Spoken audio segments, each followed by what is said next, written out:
বিশ্বকাপের চতুর্থ ও শেষ কোয়ার্টার ফাইনালে আজ মুখোমুখি হয় আর্জেন্টিনা এবং সুইজারল্যান্ড। আর্জেন্টিনা এবং সুইজারল্যান্ডের মধ্যকার এই ম্যাচটিতে প্রথমার্ধের 10 মিনিটেই এগিয়ে যায় আর্জেন্টিনা।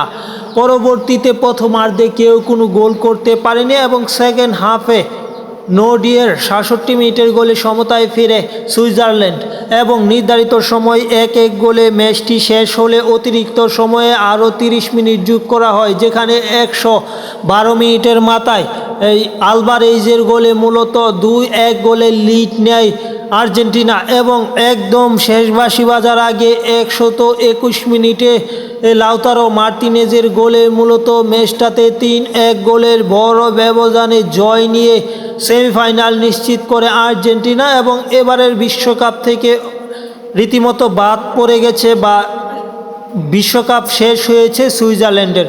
অপরদিকে আর্জেন্টিনা ইংল্যান্ডের বিপক্ষে খেলবে, তা কতটা জমজমাট হবে তা মূলত আর্জেন্টিনা ইংল্যান্ড ম্যাচ দেখলে বোঝা যাবে। পাশাপাশি ইংল্যান্ডও গতরাতে নরওয়েকে হারিয়ে মূলত তারা উঠেছে সেমিফাইনালে।